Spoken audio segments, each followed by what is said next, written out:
Hello students, so today we will start with sixth question of our exercise 8.2. Sixth question में हमें क्या given है? During a sale, a shop offered a discount of 10% on the marked prices of all the item. एक cell में एक shop ने क्या किया, हर आइटम पे 10% का डिस्काउंट दिया. ठीक है. What would a customer have to pay for a pair of jeans marked at ₹1450? एक कस्टमर को कितने टोटल पैसे देने पड़ेंगे अगर वो क्या क्या खरीद रहे हैं. एक तो जीन्स का पेयर ले रहा है, कितने रुपीज़ में आ रही हैं जीन्स? 1450 रुपीज़ में. And 2 shirts marked at ₹850 each. और वो 2 शर्ट्स ले रहा है. 850 ईच का मतलब क्या है? सिंगल शर्ट का प्राइस 850 रुपीज़ होगा. I hope question is clear to you. Let's start solution. अब हम फर्स्ट क्या करेंगे, लेट कॉस्ट प्राइस. अब कॉस्ट प्राइस में हमें क्या क्या गिवन है? 1450 किसका प्राइस था? जीन्स का प्राइस था. और 850 किसका प्राइस है? शर्ट का. ये 1450 आ गया हमारी जीन्स का प्राइस, प्लस अब 850 सिंगल शर्ट का प्राइस है और हमारे पास 2 शर्ट्स हैं, तो 850 मल्टीप्लाई बाय 2 करेंगे क्योंकि 2 शर्ट्स हैं. जब 850 को 2 के साथ मल्टीप्लाई करोगे दैट इज 1700.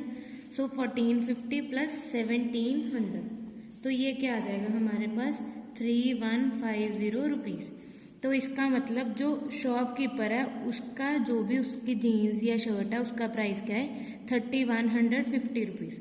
अब वो डिस्काउंट कितना दे रहा है? Discount is equals to 10%. तो ये तो हमें परसेंटेज गिवन है. अब अमाउंट में अगर डिस्काउंट निकालना होगा तो कैसे निकालेंगे? सो अमाउंट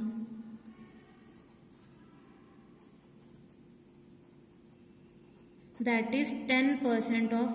अब हमने 10% किसका निकालना है? कॉस्ट प्राइस का निकालना है. That is 3150 rupees. That means 10% of 3150.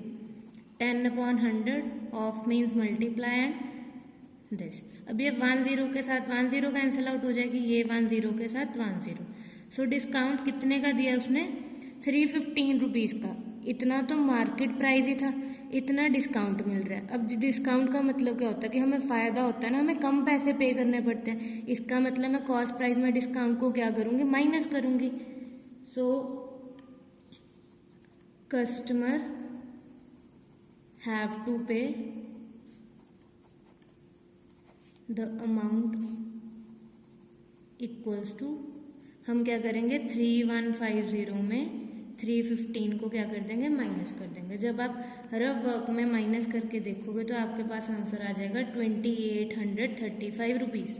इसका मतलब कस्टमर को कितने पैसे पे करने पड़ेंगे? 2835 रुपीज़. तो ये हमारा आंसर आ गया. Now the 7th question. A milkman sold 2 of his buffaloes for ₹20,000 each. एक मिल्कमैन ने अपने 2 बफेलोज को बेचा. सोल्ड मीन्स बेचना. कितने में बेची हैं? 20,000 ईच, मतलब दोनों 20,000 की उसने बेच दी. On one he made a gain of 5%. एक बफेलो तो जो बेची उस पर उसे गेन हुआ, प्रॉफिट हुआ. कितने का? 5% का. और दूसरी पे उसे लॉस हो गया. लॉस कितने का हुआ? 10%. ठीक है. तो फाइंड हिज ओवरऑल गेन और लॉस. टोटल तो उसने 2 बफेलोज बेची है ना, तो हमने टोटल बताना है कि उसे गेन होगा या लॉस होगा. ठीक है. तो इसके लिए हम क्या करेंगे, हम पहले सिंगल का कॉस्ट प्राइस निकालते हैं. ठीक है. Let's start. Let CP of first buffalo. क्योंकि जो क्वेश्चन में गिवन है वो तो हमें ये बता रहे हैं कि उसने कितने की बेची है, कितने की खरीदी थी वो तो हमें पता ही नहीं है. तो वो क्या मान लेते हैं? हम एक्स मान लेते हैं. अब फर्स्ट बफेलो पे हमें क्या हो रहा था? गेन हो रहा था 5% का. सो गेन परसेंट इक्वल्स टू 5%. ठीक है. अब अकॉर्डिंग टू क्वेश्चन हमें क्या गिवन है? जब गेन दिया होता है तो हम कैसे एसपी निकालते हैं? Cost price plus percent. अब परसेंट की अमाउंट नहीं गिवन, मुझे परसेंट की गेन की परसेंटेज गिवन है. ठीक है. तो गेन परसेंट को कैसे निकालेंगे? 5% ऑफ कॉस्ट प्राइस, तभी मुझे टोटल गेन पता चलेगा. जब हम सीपी में सीपी प्लस प्रॉफिट करते हैं तो हमारे पास क्या आता है? एसपी आता है. और एसपी तो मुझे क्वेश्चन में गिवन है, दैट इज 20,000. तो ये किसके इक्वल आ जाएगा? 20,000 रुपीज़ के इक्वल आ जाएगा. ठीक है. ये एक्स का x as it is note down कर लेंगे. 5/100 इंटू, अब CP कितना x है तो यहाँ पे क्या आ जाएगा x इक्वल्स टू 20,000, ठीक है। 5 और 100 की 5 के टेबल पे कटिंग हो सकती है, ये आ जाएगा 1/20, x plus x/20 equals to 20,000, ठीक है। अब यहाँ पे x के डिनोमिनेटर में कुछ नहीं है तो हम अपनी तरफ से 1 लेट कर लेंगे। 1 और 20 का एलसीएम दैट इज 20, और जब ऊपर एलसीएम लेंगे ये क्या आ जाएगा 20x plus x equals to 20,000। LCM हमने जूनियर क्लासेस में भी किया है। अब 20x प्लस x, कितने x हो गए total 21x upon 20 equals to 20,000।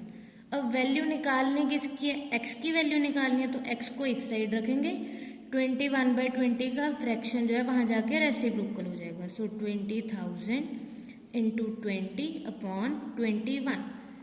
अब आप चेक करोगे तो यहाँ पे कोई भी कटिंग पॉसिबल नहीं है, तो सिंपल 2 2 ज़ा 4 और ये कितनी जीरोज आ जाएंगी 1 2 3 4 5 1 2 3 4 5/21। अब इसकी आप क्या करोगे डिवीजन करोगे।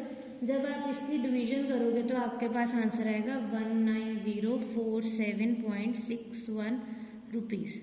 आप इसकी कैलकुलेशन इजीली रफ वर्क में चेक कर सकते हो, ठीक है। इसका मतलब फर्स्ट बफेलो का कॉस्ट प्राइस कितना आया, इतना आया। फर्स्ट बफेलो उसने इतने में खरीदी थी, तो ये बट मेरा आंसर नहीं है। उसके बाद मैं क्या करूँगी, let CP of second buffalo, ठीक है। सेकेंड बफेलो, अब मुझे सेकेंड का भी कॉस्ट प्राइस नहीं पता तो वो क्या लेंगे, हम x लेंगे। सेकेंड बफेलो पे उसे लॉस हुआ था 10% का, so loss percent equals to 10%, ठीक है। अब अकॉर्डिंग टू क्वेश्चन, अब यहाँ पे मुझे SP गिवन है बट यहाँ पे लॉस हो रहा है। SP कैसे निकालते हो, CP में जब लॉस को माइनस करते हैं तब हमारे पास SP आता है, ठीक है। तो CP minus loss equals to SP। अब CP क्या है मेरे पास x है, लॉस नहीं मुझे गिवन, लॉस परसेंट गिवन है। अब परसेंट से लॉस कैसे निकालूंगी, 10% ऑफ कॉस्ट प्राइस, तभी लॉस पता चलेगा। इक्वल्स टू SP क्वेश्चन में कितना दिया 20,000, क्योंकि दोनों बफेलोस कितने की थी 20,000, तो ये आ जाएगा x माइनस 10/100 इंटू x, ठीक है।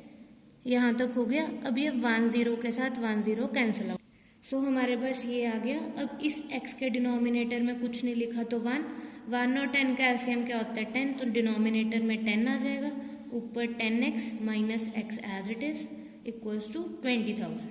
अब 10x में से एक x माइनस हो रहा है, अब इसके आगे कुछ नहीं, दैट मीन्स ये 1x है ना, 10x में से 1x माइनस होगा, सो 9x अपॉन 10 इक्वल्स टू 20,000, ठीक है। अब अगेन मुझे x की वैल्यू निकालनी है तो 9/10 उधर जाके क्या हो जाएगा रेसिप्रोकल, सो 10/9। अगेन यहाँ पे कटिंग कोई पॉसिबल नहीं है, सिंपली 2 1s are 2 और जितनी जीरोस बची हैं वो लिखती हैं 1 2 3 4 5, तो 5 जीरोस आ जाएंगे upon 9। Again you can do the calculation in your rough work, वहाँ पे जब आप सॉल्व करोगे आपके पास आंसर आ जाएगा 5 टाइम 2.22 रुपीज़। ये कैलकुलेशन आप इजीली कर सकते हो। तो सेकंड बफेलो की कॉस्ट प्राइस कितनी आई, ये आई। अब ओवरऑल बताना था तो मुझे ओवरऑल कॉस्ट प्राइस और ओवरऑल ही सेलिंग प्राइस पता होना चाहिए, ठीक है। So total cost price of 2 buffaloes, क्योंकि टोटल कितनी बफेलोस थी 2 बफेलोस थी, सो दोनों को प्लस कर देंगे। फर्स्ट बफेलो का कॉस्ट प्राइस हमारे पास क्या आया था 19047.61 और सेकंड बफेलो का कॉस्ट प्राइस क्या आया, ऐड कर देंगे, ठीक है। तो जब आप इसे ऐड करोगे आपके पास आंसर आएगा 41269.83 रुपीज़। ये आप कैलकुलेशन चेक कर सकते हो। उसके बाद हम टोटल सेलिंग प्राइस चेक करेंगे। सेलिंग प्राइस हमें क्वेश्चन में ऑलरेडी गिवन था of 2 buffaloes equals to 20,000 each, means 20,000 plus 20,000 that is 40,000 rupees. अब यहाँ पे आप क्लियरली देख सकते हो कॉस्ट प्राइस सेलिंग प्राइस से ज़्यादा है, ये 41,000 समथिंग है, ये 40,000 है। जब मैं ज़्यादा में खरीद रही हूँ बट कम में बेच रही हूँ तो ऑब्वियसली मुझे क्या हो रहा होगा, नुकसान हो रहा होगा, लॉस हो रहा होगा। Here SP is greater than CP, so loss. और लॉस कैसे निकालते हैं, CP minus SP। So CP कितना आया मेरे पास, 41269.83 माइनस 40,000। ठीक है, तो जब आप माइनस करोगे आपके पास आंसर आ जाएगा 1269.83 रुपीज़। तो मेरा ओवरऑल लॉस कितना हुआ, इतने का मेरा लॉस हुआ है। So this is our answer, hope it is clear to you.